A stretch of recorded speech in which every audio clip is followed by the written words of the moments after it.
So I offered to talk about the Prague Spring today, which is a topic that I've come to by way of the aforementioned forthcoming book from Cambridge, 60s Europe, which in Czechoslovakia figures in that book in the perspective of this wider scholarship on 1968, the student movement, counterculture, and so on.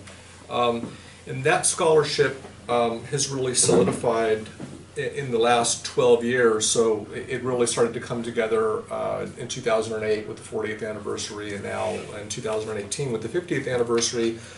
Between those anniversaries, we've reached what I think is kind of a new consensus study in 1968, which emphasizes transnational exchanges, exchanges across national borders, and also acts of the globalizing imagination. And that scholarship has also seen the scholarly focus spread from America and Western Europe, the first world to the second communist world and the third world, or what we call the global north and the global south today. And the emphasis here is on the global. So in a sense, the scholarship's taken a strongly spatial turn. And so a guiding question for me in writing this book has had to do with how to integrate Eastern Europe, the status of Eastern Europe. Why do we care about Eastern Europe in the face of other Western events, like the May events in Paris, that had a profound effect on the subsequent shape of their societies? So what sort of claims can we make about why Eastern Europe matters in any accounting of the European part of the global 1968?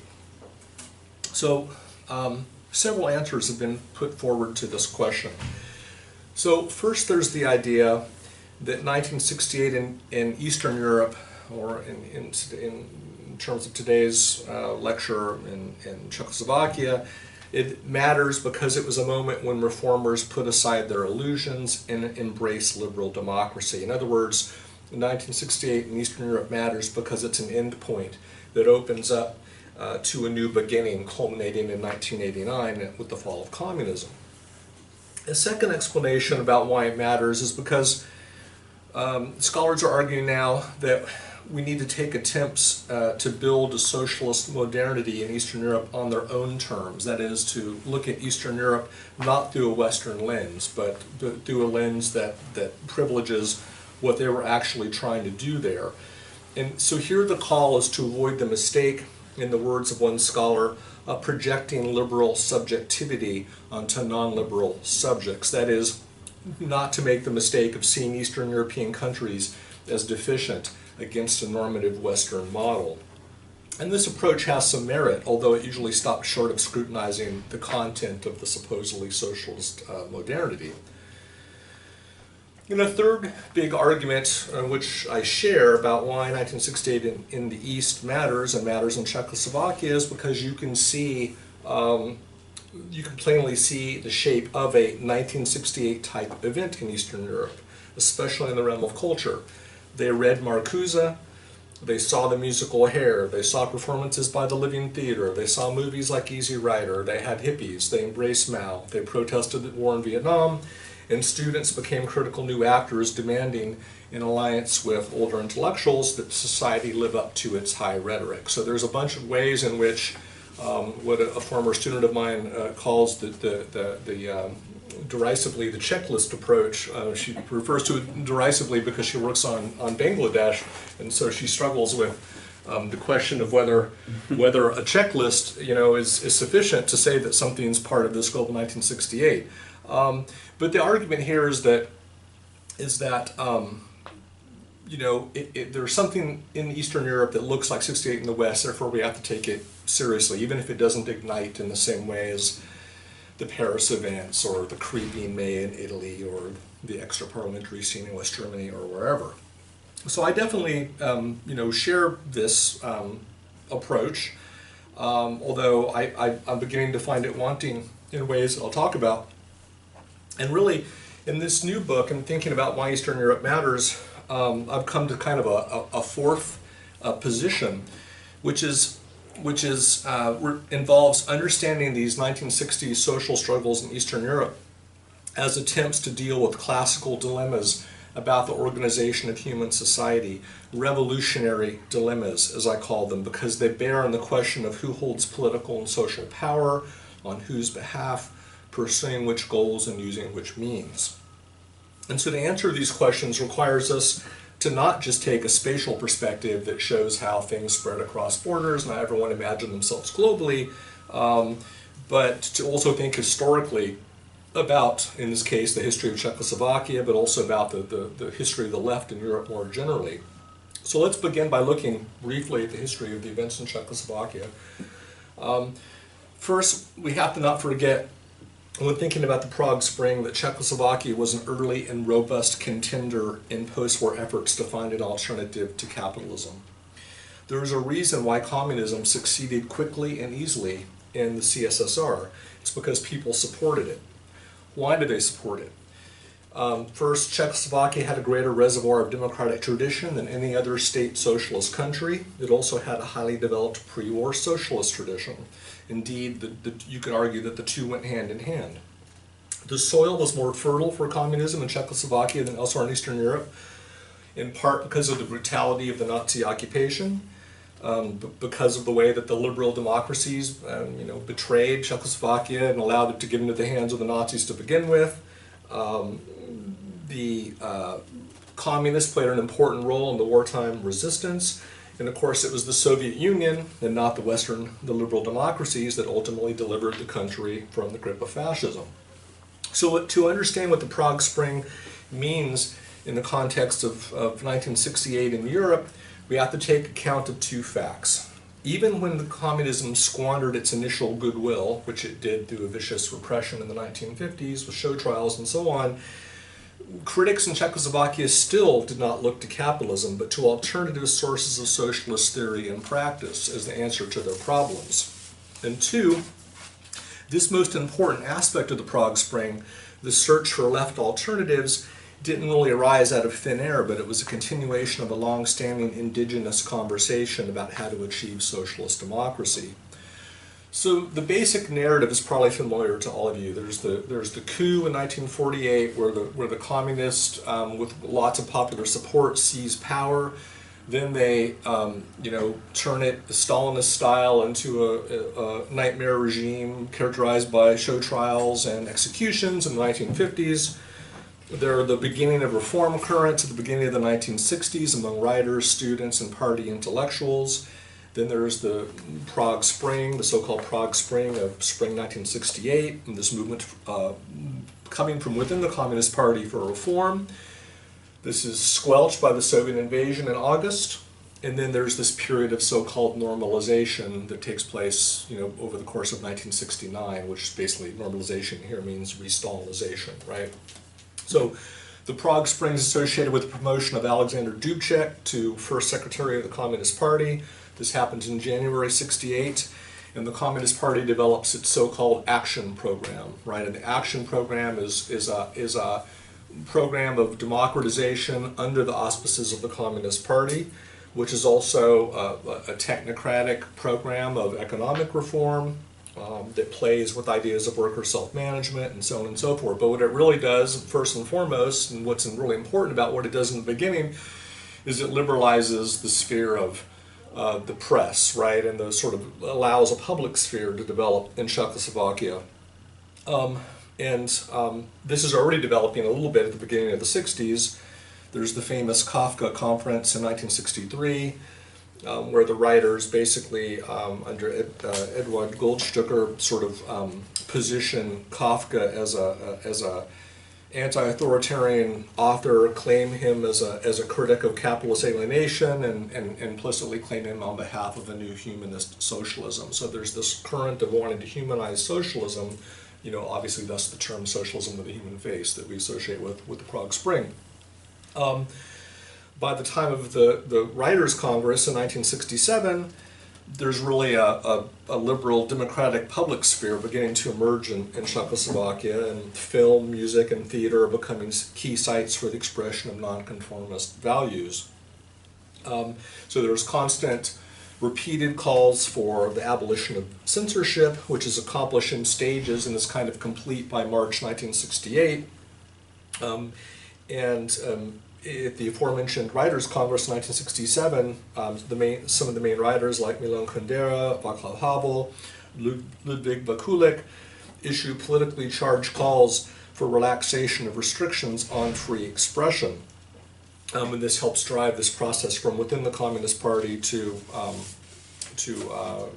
liberalize the public sphere and get rid of censorship. So, in step with this comes a process of de-Stalinization. That is, because it's now possible to talk about what happened in the 1950s, people start talking about it, and they form groups. One of these groups is K231, which is named after a law on the post-co penal code, and this group's founded in March 1968, and it's basically people who were condemned under Stalinism who like organize socially now to make political claims about the rehabilitation of people who were wrongly condemned in show trials and so on and so forth. And their membership quickly grew to over 100,000, and it becomes a major venue for airing grievances by those people who had been persecuted by the regime. And there was also a group called the Club of Committed Non-Party Members, or CAN, K-A-N is the acronym in Czech. And sometimes it's translated as Club of Engaged Non-Party Members, but the point is it's people who are members of the party who want to have independent action within the party. And basically what they do is they reject a key tenet of Leninism, which is that the party is the ultimate arbiter of what we get to do, right? So like this idea of democratic centralism and the leading role of the Communist Party. So CAN rejects the leading role of the Communist Party without rejecting socialism. And so in May 1968, they make a manifesto, for example, that calls for the creation of, quote, a new political system never realized so far of democratic socialism, unquote. And characteristically, they wanted to, quote, protect human and civil rights, but to pair them with civil equality, understood not as an embrace of bourgeois democracy, but as a socialist act of defense against, quote, the dehumanizing forces of capitalism, fascism, and Stalinism, unquote. So in this respect, what they're calling for is what the New Left in the West is calling for, although not entirely, and this is another topic we don't have time to get into today because the New Left in the West is a mix of old and new. The new, I would argue, important aspect of the New Left is when they're trying to do precisely what they're trying to do in Czechoslovakia, which is create a humanist socialism, right? And not necessarily when they look to, when they get confused about whether Trotsky was an anti-authoritarian or embraced Mao or whatever. But here, in a regime that has been suffering under Stalinism, the activists are pretty clear about what democratic socialism is not, right? So it prepares a ground for kind of, efforts to create something that resonates with the best of what's going on in the West. Now, obviously, students, like in the West, are a critical force here. And there are some famous disturbances, like in 1967, Halloween, they demonstrated against power outages. We Want Light We Want Light demonstration. They're beaten up by the police. They start to do teach-ins. There are the first strikes in Czechoslovakia since 1948, so the workers get a little bit involved. Students protest against the anti-Semitic campaign in Poland, against the student movement. I don't know if you're familiar, but the Polish regime mobilized anti-Semitic charges to smear the student movement in Poland. So in Czechoslovakia, they demonstrate against that. And in the May Day parade, they march in this giant demonstration made in 1968 along with workers, and that's also the parade that's also, is it either 67 or 68 when Allen Ginsberg is in Prague and they vote him king of the May and then the authorities kicked him out because he wasn't a good socialist role model. In any case, there's this real opening to the West that's taking place, but there's also this attempt to come to grips, obviously, with the problems, stretching back to Stalinism. And there's an important student group that I read about called the Prague Radicals, who began agitating in 1964 already, circulated a document called The Party and Us. And again, like Can and other groups, it declared the intention of being able to pursue socialist politics outside of this, Leninist model about, with the leading role of the party.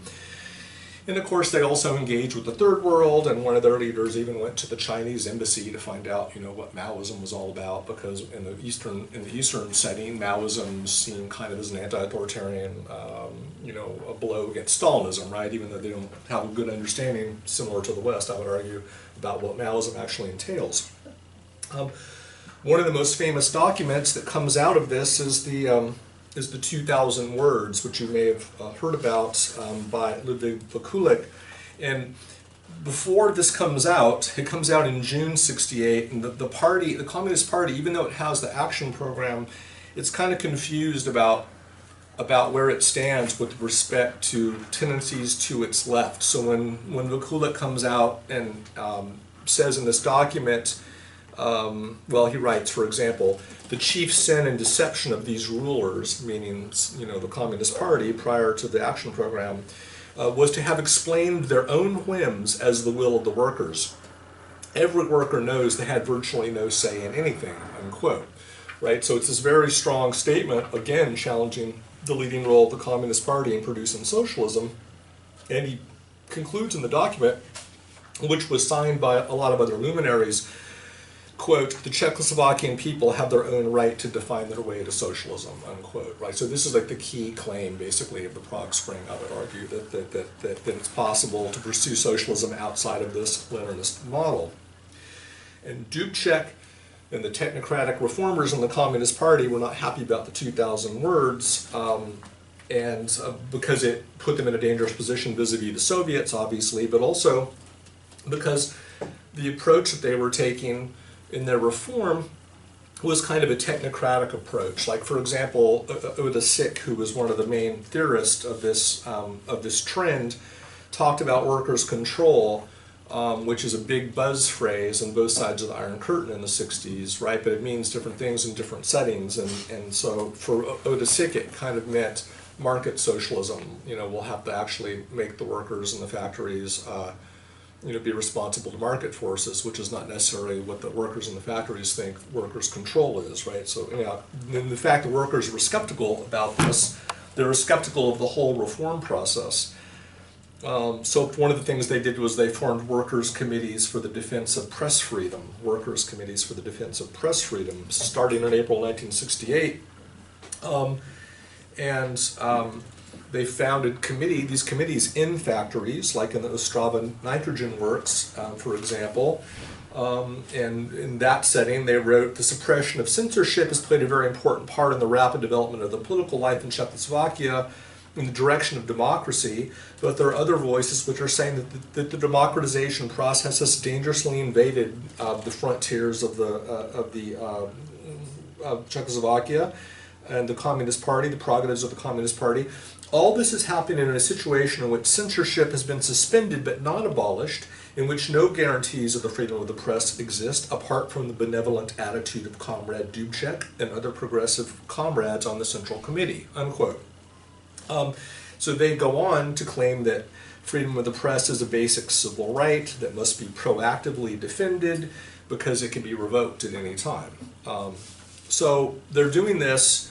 They're not 100% behind the action program. The workers are skeptical. Students are worried that it's all going to go wrong or that the Soviets will invade, but they still basically buy into the idea that the party has the right on some level to at least initiate this process. And we know how this ends in the short term anyway, which is that the Soviets invade in August 1968, August 20th, not just the Soviets, but like 500,000 Soviet bloc troops, much as they had done in East Germany in 1953, in Hungary in 1956. They resorted to force to restore the status quo. And it's important to remember that this, wasn't really a peaceful response. It wasn't a massive uprising like in the Hungarian uprising in 1956, but it was you know, there was sort of a short-lived uprising with distribution of anti-invasion leaflets, slogans like "We condemn Soviet fascism," "USSR equals SS," "Make love, not war," the obligatory, and also, you know, painting swastikas on Warsaw Pact tanks. A journalist wrote, "People are using hippie methods, sticking flowers into the helmets or into the gun barrels. For the Russians, it is absolutely weird." And so Dubcek gets summoned to Moscow and basically browbeaten into putting a halt to this process, and eventually, the following April, he's replaced altogether. But then they start this process of normalization, which continues to see scattered protest, and there's the famous self-immolations of the two students in January and February 1969 who were in despair over this. 300,000 party members are expelled, another 150,000 quit. The roles of the writing and teaching professions are heavily purged. 2/3 of the writers' union lose their jobs, and so on and so forth. So one of the things that's been really visible to me lately in the sources, and also a lot of the interesting historiography is done by people in the Western New Left, like people who were involved in international socialism, groups like that. Marxist humanists had a keen eye on the Prague events. And some of these authors have observed, and I think they're right, that kind of the real 1968 in Czechoslovakia in a certain way happens after the Soviet invasion, right? It happens in this period of normalization and resistance to normalization. And this is because the workers who were initially skeptical about the party's action program and they were skeptical about the project of self-management began to take self-management seriously and began to think, actually, we should back the party, first of all, because we like the party, our own party, better than we like the Soviets, and also maybe there's something, you know, to this idea of self-management. And this, in workers' self-management, we can think of it in terms of workers' democracy, right? Like not just democracy at the level of parliament, but do you have control over your own workplace? Do you have control over your daily life, right? So there's this drive to establish workers' democracy at the level of the shop floor. It had already, you know, been powerful even before the communist coup in February 1948. At that time, there was a team under the Czech Marxist Radovan Richta who argued in favor of the importance of workers' councils to working class democracy. In fact, his ideas were used in the action program in 1968. So in 1968, workers, even before the Soviet invasion, workers' councils began to form, and by January 1969, so the beginning of the period of normalization, one writer observes that, quote, there were councils in about 120 enterprises representing more than 800,000 employees, or about 1/6 of the country's workers. This occurred despite a new mood of discouragement from the government from October 1968. So the government always felt that anything to the left of the action program is going to be dangerous, and they were right, actually, in some ways, although the history of normalization is really, you know, they don't execute Dubcek, they send him back to Czechoslovakia to put the brakes on, right? And he spends 1969 kind of putting the brakes on until he gets kicked out. But the workers are thinking, as they say in this statement, the right of the workers to manage their own factory is one of the fundamental rights of socialist democracy. And this idea is very much in line with what's going on in Italy in 1968-69, a little bit what's going on in France, and other countries, which I actually will return to. And of course, there were currents in the Communist Party in Czechoslovakia who, in '68, who continued to push the sort of Marxist humanist version of this. One of them was Ivan Svitak, who was a professor at the Charles University, and he wrote, he actually called Soviet rule totalitarian in a well-publicized publication, talked about the bureaucratic dictatorship of the apparatus, which represented the main obstacle in the experiment of our nation with socialist democracy.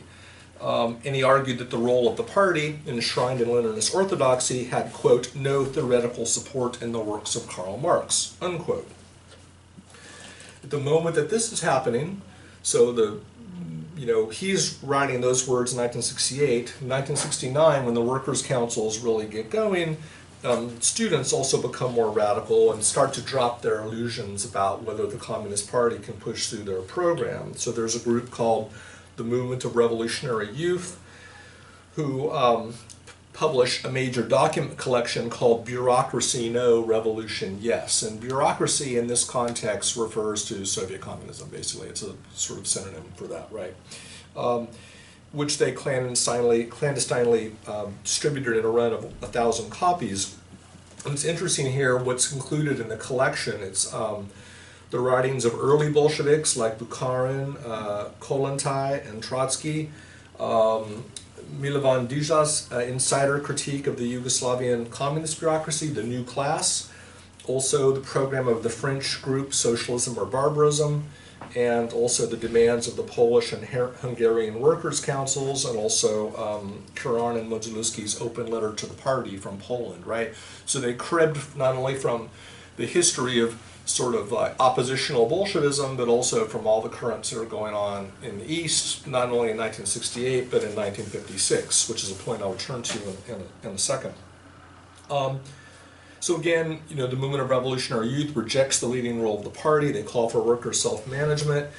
And at this time, so for example, in January 1969, I already mentioned that 1/6 of the country's workforce was involved in councils. They had this gathering in Pilsen, and as late as the summer of 1969, and in the face of strong official opposition, there were still some 300 workers' councils in existence. And they get banned kind of leading up to the year 1970. But there's an English nonconformist, I guess, anarchist group called Solidarity that published a newspaper called Solidarity in the 60s in the UK, which is an incredible source because they paid close attention to Eastern Europe, which gives the lie to the claim that's often made that the Western New Left didn't care about what's going on in Eastern Europe. Parts of the Eastern New Left maybe didn't care about it, but important parts of the Western New Left did care about it, and these Solidarity pamphlets I find to be an incredible source. Anyway, the one in Czechoslovakia by Peter Cerny says, the Prague Radical, referring to the Prague Radicals, says, for a brief moment, this group achieved what the Western left had only dreamed of in 1968, a worker-student alliance, unquote. Now, it's a little bit of hyperbole because they actually kind of achieved that in Italy as well. Anyway, how are we to understand all this? Well, first, I argue that we shouldn't place too much weight on the Soviet invasion. We have this problem in studies of 1968 of finding a big event to hang our hat on, so there's the massacre in Mexico City, so we think about the massacre. There's the May events in Paris, so we think about those events. And in Czechoslovakia, we talk about socialism with a human face, but we really mostly talk about, the Soviet invasion, the crushing of the Prague Spring. And I was joking with Gia before that the reason I'm not showing the images today is because we've all seen the picture of a Soviet tank in Prague. We'll need to show it again. And there's not a lot of other great images in a way because that's what has permeated our cultural memory of these events. But there's another story here that takes place on both sides of that invasion, which is very important. And I would argue, second, that the Prague Spring should not be seen as an attempt to ape Western democracy, but rather it's an attempt to come to grips with the leading question of revolutionary theory and practice in the 20th century, which has to do with the Leninist claim about the leading role of the party, about the possibilities of humanist socialism or socialist democracy. The Czech Marxist humanist dissident Stefan Steiger has written that Czechoslovakia lay at the crossroad of two worlds, one footer in the West that had rejected autocracy and established democracy, however imperfect, and one in the East that had attempted and failed, I would put in brackets, to overcome the problem of inequality. And so the historian Maud Braca, who's based in the UK, has written very nicely about this. She talks about the Prague Spring, the broader project of which it's a part, as an attempt to combine liberty and equality, So she talks about reinserting liberty into the Marxist equation, where it's been squeezed out by Stalinism, obviously, in trying to achieve, quote, a successful combination of equality and freedom that would serve as an alternative both to capitalism and to state socialism. So I mentioned at the beginning of the talk that I think that an important trend in the recent scholarship emphasizes that the East Bloc needs to be understood on its own terms. And I like to, and not according to a Western model, I like to tweak that a little bit, because I think it's possible to go a step further and to observe that what was socialist about the Socialist 60s, the Socialist 60s is the name of an edited volume about Eastern Europe in the 60s. So what's socialist about the Socialist 60s was not just an alternative non-liberal modernity. It was the persistence of these classical dilemmas of social organization passed down across the 19th century, deformed by Stalinism, but still being worked out in the second half of the 20th century. And crucially, and this is one of my key points in the book, this work took place on both sides of the Cold War divide, meaning that what 1968 and East and West had in common was not just a set of globalizing commitments, but a set of revolutionary problems that have yet to be solved in either location.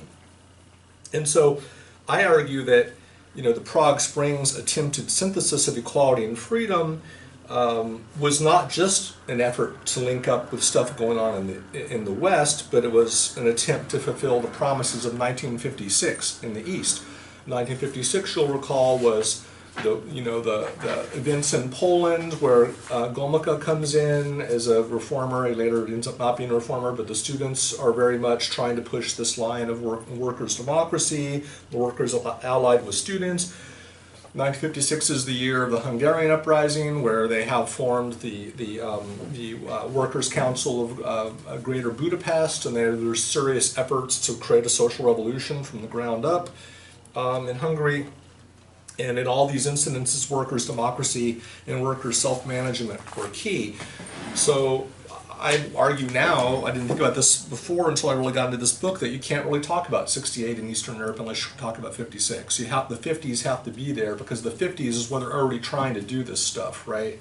In the 60s, they try to do it again.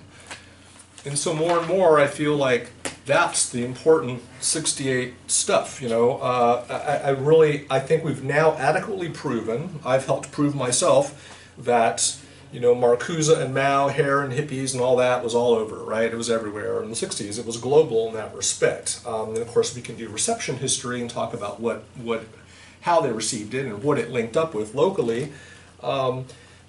For me, that's kind of less important now. Maybe I'm bored with it, or maybe I feel that we've adequately proved it, or maybe I just feel that that's the necessary backdrop to any writing about this. Obviously, I write about that in the book, but I think this additional dimension that they're dealing with these revolutionary dilemmas is much more interesting and provides, in a way, the secret inner history of why we should be looking at Eastern and Western Europe together, you know. And these calls for worker self-management are also prominent, as I said before, in Italy and France, Belgium, and Spain, even in the 60s.